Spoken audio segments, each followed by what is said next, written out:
things are getting real out there, and SHTF looks a little bit different for some people. It's not the typical and what you'd think of, because that's exactly what's happening for a lot of people right now. And it's got nothing to do with global scary stuff going on or natural disasters or anything like that. At the minute, it's hit the fan for people who are on social welfare in the UK. Very wise and wonderful new government are just, they come straight in and cracking the whip and doing what they've always wanted to do. We knew it was coming. It's been going to be happening whoever was in anyway. So universal credit strikes again. For those of you that don't know what universal credit is, it was the new benefit introduced, when was it? It was before COVID. A few years before COVID. But when it first came in, it was absolutely awful. I'll talk about that in other videos if I can find it. I'll put it in the description box or something like that for you. Round 2, loads of people, everybody that ever applied for social welfare help since then has automatically been put on universal credit. But for people who have specific other benefits, that was not included, but they've always said that in time they will all be moved to universal credit, so that there's one benefit for all of the different types of benefit that you can get. It's in one place with one payment. I've always understood the logic behind it. It must streamline things because there's so many different benefits paid on so many different dates, and it could be confusing, and it needed changing, but the way it's done, oh my days, not much different to last time. Although the first time you wouldn't know that they were going to change you over. They would just stop your benefits and you would have to reapply, but you wouldn't know that until you gone to the bank and saw, your money's not gone in, and then you'd have to call them, and then they say, yes, you have to apply for universal credit. So that was a really bad no-no. It really put some people in serious problems, and it would take up to 8 weeks to sort out. Some people were lucky and it was sorted out in 3 to 4 weeks. This time round, there's one improvement in that they're supposed to be sending letters. We haven't had a letter yet. Other people we know have. There's 2 different types of letters. I had this also perfectly organized in my head and all my notes written down, and I had exactly how I was going to say it, and it was sounding so professional. Here we come to reality and I'm fumbling.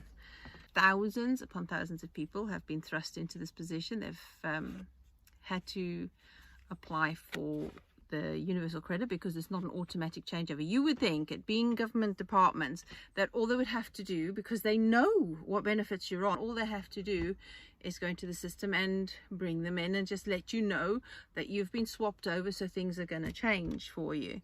No, they just stop everything and you have to reapply. So, and as you apply, most things are done online. If you call, you are likely to be faced with someone who is extremely rude, very nasty, sometimes downright cruel in the way they speak to you.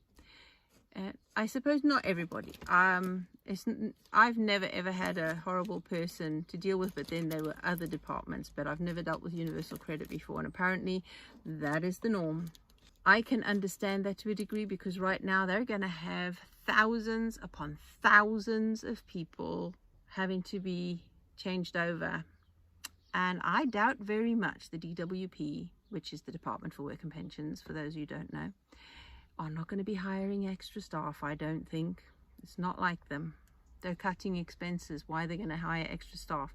So those who are working there are going to be under tremendous pressure, and all of us are under stress, those calling in and those answering the calls, because it is an extremely stressful situation to be in on both sides, and none of us are at our best human selves when we're that pressurized. So I can understand, but I won't justify it.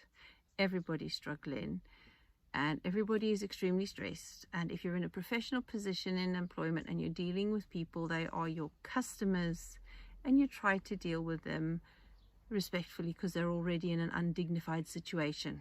I'm not quite sure which benefits. I know housing benefit, tax credits, income support if not already on universal credit, all those things. PIP is not yet, and I don't know about council tax, but I do know housing benefit is changed and going on to universal credit.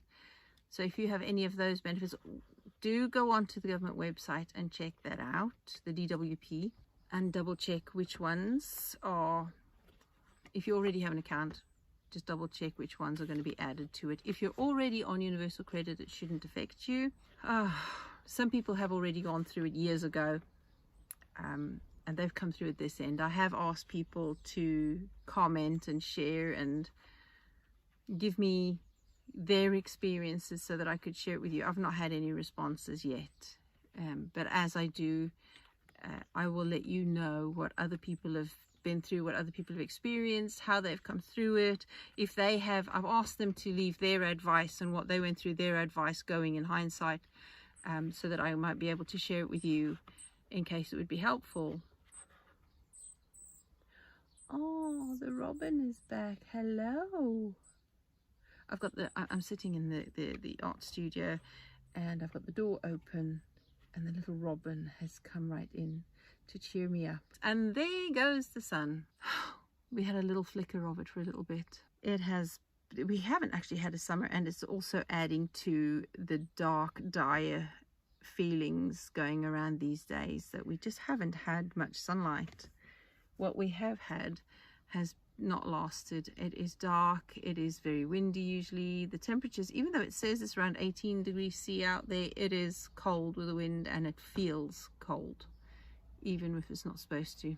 So we're all, even nature is feeling a bit depressed with everything going on. It all looks like it's hitting the fan, doesn't it?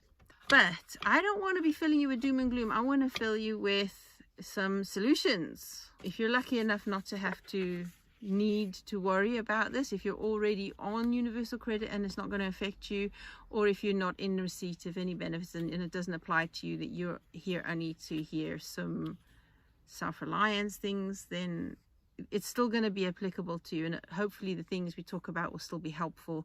So please stick around till the end though, because I'm speaking to the people who this does not affect at the end. Before that, I want to just deal with the people who are. You know, I have spoken a lot on my channel, both the self-reliance one and on my YouTube channel. I have spoken a lot about the importance of keeping a food storage, to stay out of debt, to grow a garden, to increase all your skills, and to diversify your incomes. The importance of that kind of thing. Some people call it prepping, I call it provident living. The importance of provident living in that it can help to minimize the consequences of all kinds of upheavals in our lives, whether that be job losses, whether that be other sorts of emergencies, and in this case, government policy changes affecting those people on social welfare to a degree that we haven't seen for quite a while. And it is an even bigger change than when the benefit was first introduced. Could you imagine then if you were one who was sent a letter to say that your benefits are being stopped and you have to apply? Some of them, your benefits are not stopped. Oh, that's what I remember now. The black lined letter says that your benefits are not stopping, but you have to change. You have to apply for universal credit and it will be changed from there. And the red letter says that your benefits are going to be cut and you have to reapply. I think that's it. But if you are one of those people whose benefits are going to be cut, at least this time they're giving you notice and they say, oh, it needs to be done within, if your benefits aren't going to be cut, it needs to be done within 3 months. You've got 3 months to apply. Now, if there are thousands upon thousands of people all at once getting their letters at the same time, within weeks of each other, they're all getting their letters, and they're all calling the benefit office, they're all calling universal credit, they're all online. How long do you think it's going to take for them to process and sort all of these things out? It's supposed to be able to be done within 4 weeks. But with that amount of backlog, I can imagine, based on history, I can imagine it taking a bit longer than that. I can't stress enough the importance of trying to minimize the effects of that. Could you imagine what that would happen? You have no money whatsoever, you have no savings, you have no backup. What are you going to do? Thankfully, oh, this is going to be edited, seriously it is. Right, so when you hit that situation and you get your letter and suddenly you're panicking and your head is filled with what the heck am I going to do? How am I going to cope? I've got in my head, if you've ever seen Dad's Army, especially the original, the TV series, Private Fraser, we're all doomed, in his accent and in the way he says it in his eyes, and that's probably how a lot of people could feel. And then I've got Private Jones in the corner of my head going, don't panic, don't panic. It makes me smile a bit. So, yep, don't panic. It'll be okay. There are things we can do. So let's have a look at the things we can do to help minimize the situation, minimize the stress and the chaos of the situation. As Corporal Jones says, don't panic. Keep in mind the phrase I usually use: for every problem there is a solution, and the problem is usually the solution. So we're going to look for solution. Breathe, take a deep breath, get that oxygen to your brain, slow down your heart rate, just chill a bit. Okay, don't panic. I had a situation 2 weeks ago. I'll be perfectly transparent with you. Sacrifice my dignity for a minute. We'd let the ball slip a bit finance-wise, and somebody else, I think I mentioned that I was going to tell you about this. For the first time in my entire life, I went to the till to pay for the fuel that I just filled the car with. Well, I didn't fill it. I only put in 40 pounds of fuel in the car, went to pay for it, and my card wouldn't work. I tried my other card, that didn't work. I had no cash on me, and I couldn't exactly leave. I had the car sitting there on the forecourt. What on earth am I supposed to do? I've never ever had that happen to me before. My card kept being declined. Now, fortunately for me, the lady at the till knew me, and she said, are you going to come straight back? I said, yeah, I will come straight back. I've got a little bit of cash at home. I'll just go and get the cash and I'll come straight back. And she said, that's okay, because otherwise filling in the forms would be an absolute nightmare, and they would require quite a deposit, which I just didn't have, and my card wasn't working anyway, so that wasn't going to work. But thankfully she knew me, and it was a question of integrity to me that I went straight home, collected the cash, went back and paid for it, and got the receipt for it to prove that I'd paid for it.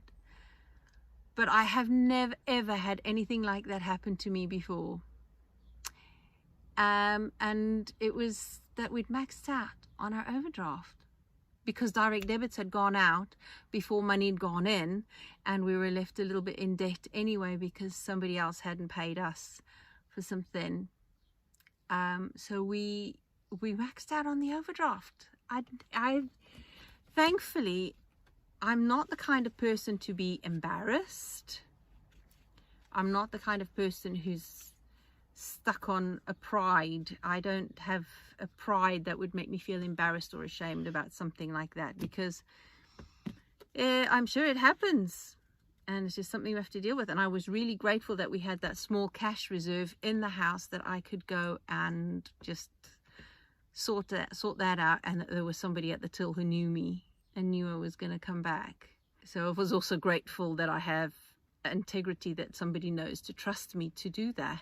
So that's also an important part of building your character, so that if you are in a situation and you're in that kind of spot, then people know that you're a person of your word and you will do what you say. So I was really, really grateful for the little bit of a cash reserve to be able to sort that out, but I've never ever had that happen. And it was a really important thing to have happen, because it made me more determined than ever, never ever to let that happen again.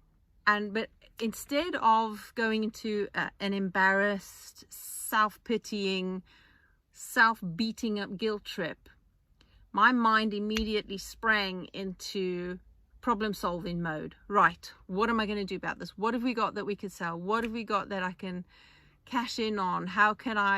What have we got in the store cupboard so that I don't spend money for groceries? What can I do with the meals? I'm putting things in order, and my mind was just going through all these things, and feeling quite positive that this is fine. It's a blip. We'll get over it. We've had worse problems. It'll be a couple of weeks and there'll be money in the bank again. And we just have to be extremely strict and extremely consistent with extended family. And no, sorry, we're not available. We can't help. You know, you guys are all on your own, which they usually are anyway. But we just had to get very, very focused, hyper-focused on fixing this. Hubby, on the other hand, he was totally embarrassed because nothing like this had ever happened to us before. I couldn't go to bed. I let hubby go to bed because I had this idea pop in my head. I've been wanting for ages to figure out how to sort out this business thing, because I knew exactly what I wanted to do, but I didn't know how to put it in order. And there, just like that, before we went to bed, it popped into my head, and I felt so energized. I felt so positive and so inspired and confident that this was exactly the right route as far as the business goes. And I had to write it down before I went to bed because I didn't want to forget it. I wanted to capture it as it appeared in my mind and wrote it down. I said, right, it was Friday night. I was going to have the children at the weekend. I will look at it again on Monday, let the dust settle. And then I did. And I looked at it on Monday and I started making plans and putting things in order. So that is how this unfolded in my head. And it made me think, when this came to my head this morning to talk to you about this universal credit thing, I'm thinking, oh my days, I'm just busy sorting that out. And then they were going to drop this on us very soon. And I haven't got this sorted out yet. It's going to take a couple of months. And I don't want them to hit us within a couple of months because that would be difficult. But other people are far worse off than we are. We have a garden with food growing. We have a store cupboard. We're quite resourceful. We have other friends we could ask for help from if we're absolutely desperate, and they know that we would return things to them. We would pay them back because they'd also be struggling. But we know that if we needed help, we would be able to get it.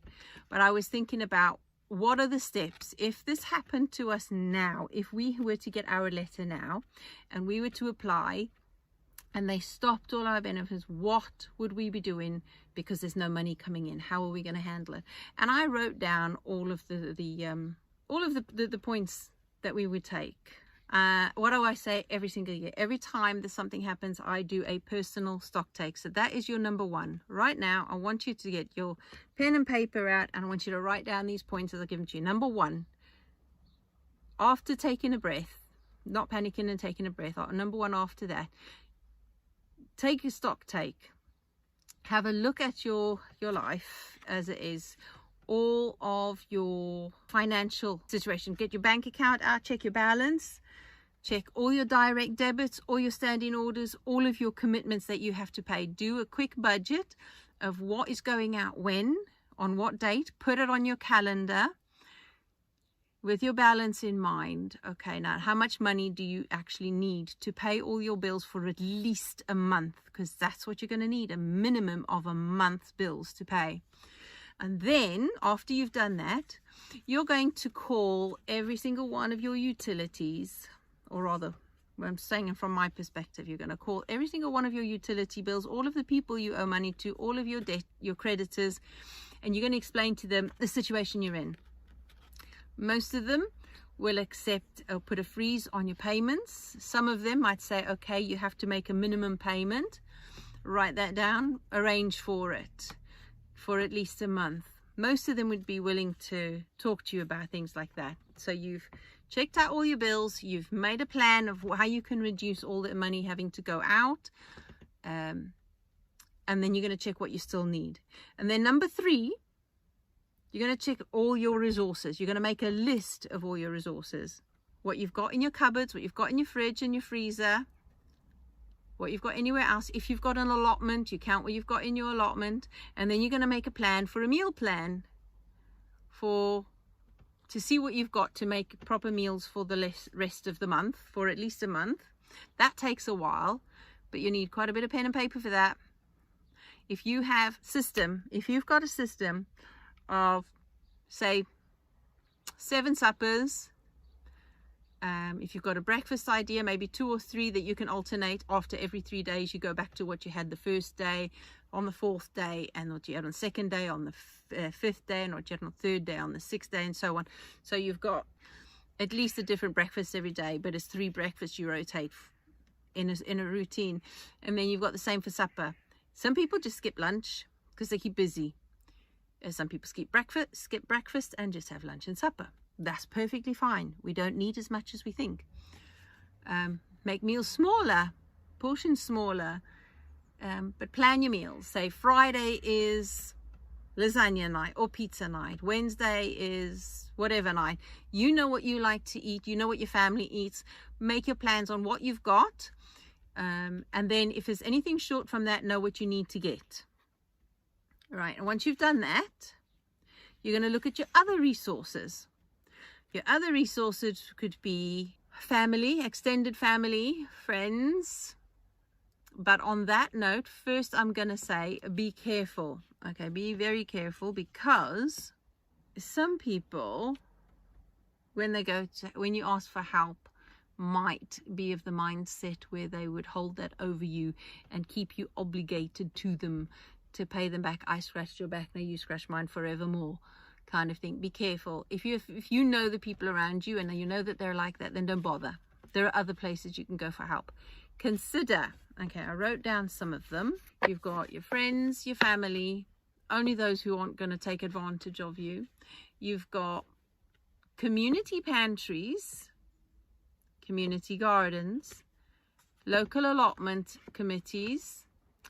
The allotment committees might be willing to, or if they have a community support project that their allotments like to support, or if there's a local food bank, or even more local, a community pantry, which is sometimes, I think, far better than a food bank, because you get to treat it like a shop. It's laid out like a shop, and the people deal with you and they treat you with dignity and respect. And I think everybody in food banks try anyway. They see people at their lowest, and I think most of them have a lot of compassion for people, but it just feels a bit more dignified going to a community pantry if you can find one. And you do still have to qualify.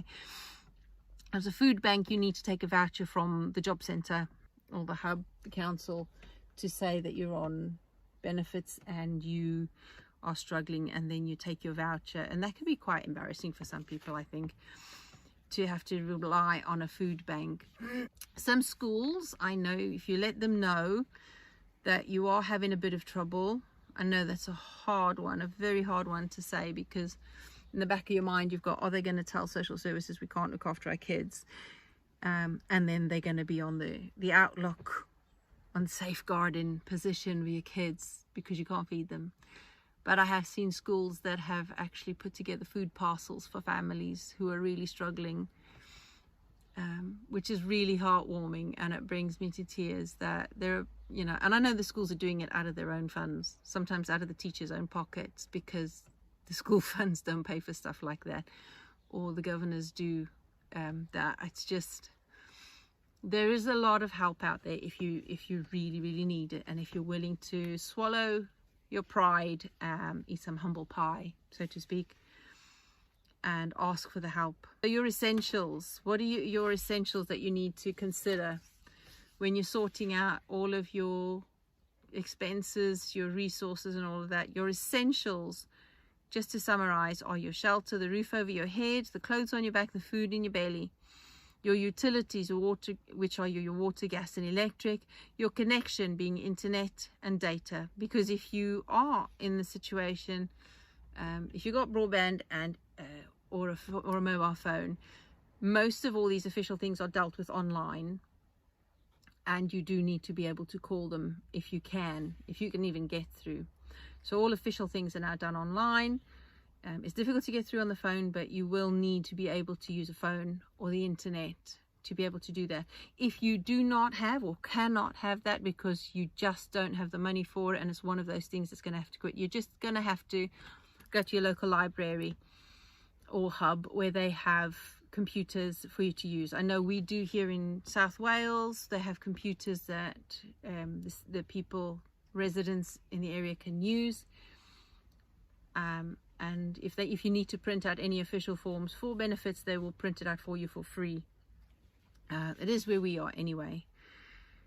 So use your library if you don't have internet connection. It's important. That is a basic. Putting these things in order in your head and writing them down actually lifts you a lot, because you think there's light at the end of the tunnel. It's not as dark as you think. So you're just going to, we're cutting the fat.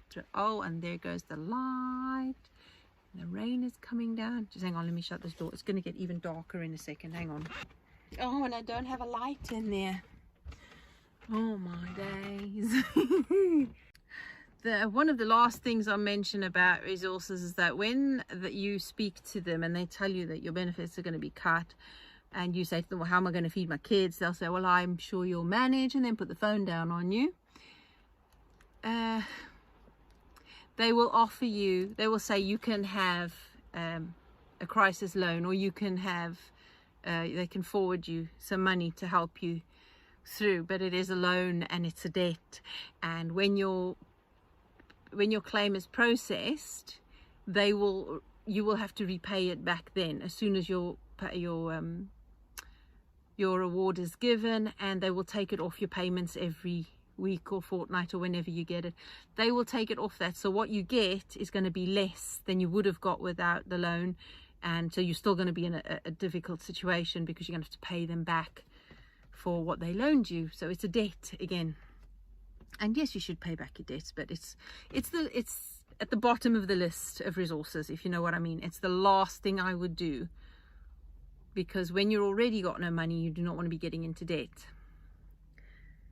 Please avoid debt if you possibly can. Okay, oh right, yes, the most important resources. After everything I've already said, what do you imagine the very most important resource would be? Yourself, your mind, your mindset, your experience, your life experience. I will bet you've had loads of experiences in your life where things have been really, really tough, and you have had to deal with some pretty scary stuff. It's always more difficult when you have children to worry about as well, but don't try and do it on your own. Speak to somebody. All right, but yeah, you've got more than you think you have. You got this. Cut all your expenditure that is unnecessary. You've reduced all your debt payments, or your credit or your utilities. Oh, we're going to get back to doing all of those make, do and mend situations. There are so many videos, so many YouTube channels, so many websites, so many blogs about frugal living and wartime living. You can do this. There's a lot of help out there. That's if you've got access to the internet, and if not, well, grab yourself an hour or two to escape at the library. Volunteer somewhere to swap. If you can barter with somebody, check what you've got that you can sell, that you don't really need, but it's an asset that you could sell to have some cash in hand, just in case, because you never know what's going to happen. Because it'll also be different if you are, mind you, if you are on benefits in this situation, you're not going to have your own property. You're going to be in rented, and usually in social housing, if you're in private rental, it's going to be a bit more difficult. It is going to be more difficult because they're not so patient and tolerant and understanding. That one you'll have to find out, because I'm not sure how that will work. But it's important to talk to your landlord and let them know what the situation is, because they might get a bit impatient if you just let things run over and don't talk to them about it. But if they know about it, they're more likely to be able to offer you a little bit of leeway, maybe. Depends on your landlord. Some of those are dodgy. Summarize what we've already said about resources. We've mentioned mindset and experiences, cash flow, or what you have that you could sell, your food store cupboard, you got a garden that you already grow. If you don't have a garden you already grow, you're not going to be able to grow anything within 4 to 6 or 8 weeks anyway, so that's not going to help. But if you already have a garden growing, that really takes the pressure off. Nobody could say to you for the space of a month or 2 that you need to grow a garden, because that will be for the next time, the next time when life throws you a curveball. But it might make you think that, well, if I had a garden last time it would have helped, so let's start a garden to make sure if anything happened again that we have something at least, whether that's an allotment or a family member's garden because you live in a flat and don't have one. But you know, yeah, or help out at a community garden. That's one thing you could do, is exchange labor for fruit and veggies at an allotment site or a community garden. That would help, because somebody else is already growing, you don't have anything, you need some. Would somebody pay you in vegetables for help you could give them? That's one way I think a garden could be helpful. You've got people, you've got churches, if you're a member of a church or there's a church nearby that has a community pantry or something like that. Food banks, Citizens Advice Bureau. If you've got one nearby you, great, make an appointment. If you haven't, you can get them online or by phone. Schools and GPs, even GP centres. I know where we go to our GP, they have somebody has a table up for a community liaison or something like that, who raise awareness of the support that's around for people struggling. So be prepared to give back time, talent, skills, service, and preserve your dignity and build resilience. One thing I want you to remember in this situation, if and when it happens, is that it's just that's a funny word to use. It's just, because it's not just anything when you're going through it. It is major. It is a huge, chaotic, stressful, traumatic upheaval. It's not just anything. But keep in mind that this is a blip. It is not permanent. It is a temporary situation that will change. What determines how you come out of this situation is not necessarily the money. It is your mindset. It is your mental state. It is your perspective. And that is something you actually can choose, even if you are in a situation where you're struggling with depression, whether that's clinical depression or incidental depression or whatever that may be. You can still choose to be the hero of your story. You can choose how you respond to the situation. That is what will determine how you come out of it at the end. I want you to be able to be armed, forearmed. Forewarned is forearmed. I want you to be forearmed and have a plan before this happens to you, before you get your letter, so that you already have a plan in your head when this happens, when you're notified. I already know what I'm going to be doing. I'm stocking up my food storage now. I am doing my meal plans for a whole month now and storing what I need for a whole month now. I am cutting my bills now. I am organizing my expenses and my budget now, ready, because I know I'm on benefits. My benefits are going to come under that category. So I know that at some point in the very near future, they're going to send me a letter and I'm going to be put in the situation where they're going to cut my benefits and I'm not going to have any money in at all. So forewarned is forearmed. I want you to go get your pen and paper, write all these things down, play back the podcast, video, whatever it's on, and write this down. Make your plan so that when it happens, it's not going to knock you for 6. It's still going to be scary, but you are going to be ahead of it. You're going to have more of a chance than if you didn't do any of that stuff. For those of you who are going through it, who have been through it, as I've said before, please do share your experiences. Write a comment in whichever platform I'm sharing this on, mostly podcast. Please share your experiences, share your advice, what you wish you had done so that somebody else might benefit from it. And for those of you, as I said at the beginning, who have not had to go through this, who might not have to go through it at all, for those of you who do not at the moment have to rely on social welfare, but are living a frugal life out of necessity, bear in mind that we all go through experiences, whether it's this type or not, and the same principles apply. If you know of somebody who's going through this kind of thing, or you'd like to help them, please consider donating to food banks, to community pantries, and charities like that. Make sure you've got your food storage so that even if you don't need it, you're able to help somebody who might. And be kind to them. Be kind to people who are struggling. There is still that stereotype attached to having to need to rely on benefits. The stereotypes are still live. Don't go tell somebody that they just need to find a job, because chances are there are no jobs around, and that's why they're in this situation. If you think about those poor people at the minute, Port Talbot I think it is, with the steelworks being shut down, over 3,000 I think. If you know the facts and I've got them wrong, stick them in the comment section. 3,000 people in one go without jobs in their area that's already famous for being a difficult place to live, because there are just no jobs. There are lots of places like that where there are thousands of people who just suddenly find that they have no job anymore. It's not the end, but it is extremely difficult to find a job.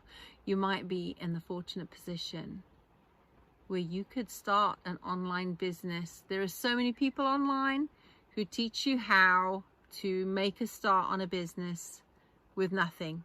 You're going to have to try and get benefits, whether you like it or not. And while you're there, if you can't find a job, make a job. Do you know, I remember when there was a major, back in the 90s, these things are happening back then even, major like factory closes and thousands of people without jobs, getting made redundant from their job. But it felt like you were made redundant, not the job. And for some people, if the company picked up and they got funding from the government, a lot of those people did not go back to those jobs. Do you know why? Because while they were out of work, they found a way to start their own businesses. Some of them took redundancy payments and invested that into business, their own business. They were working for themselves. Some of them who obviously had no money because some companies didn't pay them out, they were just sent straight to the dole, and they had to wait weeks for processing to go on and had to get through that. But there is always a way. There is always an opportunity. Whatever comes your way, it's an opportunity, and it might not feel like that. Can be horrible. You're not on your own. I hope you've got some tools to help you now. Please let me know what your takeaway from this episode is. Could you let me know if there's been anything of value for you? Could you please let me know if there's anything you would like to know? Do you have any questions? Do you have any concerns? Do you have any advice or experience to share or tips to share? It would be so welcome, for me especially, because we are one of those households waiting for that letter. I am so trying and hoping. No, I'm not trying, I'm not hoping, I am making this business work so that even if we get to this blip, it's not going to matter, because before long it won't matter at all. We will be totally free, and we will be one of those successful. We are one of those successful, because I've already got 2 blogs, 2 YouTube channels, and I've already tried to get onto AdSense. So I'm just waiting for a few little things to go, and I've got a book, I've got more coming. I'm on it. I'm already on that path, so I am not worried. I am building up my food storage back again because we've been using it, going out less, cutting all the expenses. Yeah, we're just cutting all the excess just for the short time. I do not want you to go away with it from this having a scarcity mindset and just thinking that this is your life from now and you have to cut every little expense. You have to have this poverty mindset. No, this is not a mindset to sit in. This is a tool and a tactic to get you over a situation, but it's not where you're going to stay. This experience has to be something that moves you forward so that it never happens again, and so that you are moving closer to your freedom. So this is only a short period of time that we're going to be living this tightly and this scrimping. It's not where you want to be. It's not the lifestyle or the mindset that you want to have forever, because then it will never change. You will never move out of the situation, even if after all your claim is processed and that's granted back to you. You will keep yourself stuck in the situation if you keep that mindset. We're not going to do that. We're moving forward. But this is just one of those life events that needs an extra push. I wish I'd been able to jump on the bandwagon with this a bit earlier, if we could help prevent other people who've been through this situation. I wish we could have helped them. But, you know, no good could have, would have, should have. Right now, right here, I am giving you these tools so that we together could come out of it the other side thinking we're okay regardless of the politics. I was so worried that I was going to leave you all feeling really stressed and worried and all dark and gloomy like the weather outside, because it is absolutely dipping down out there. But no, anyway, please do get in touch. Let's make this a useful experience. Bye for now, folks.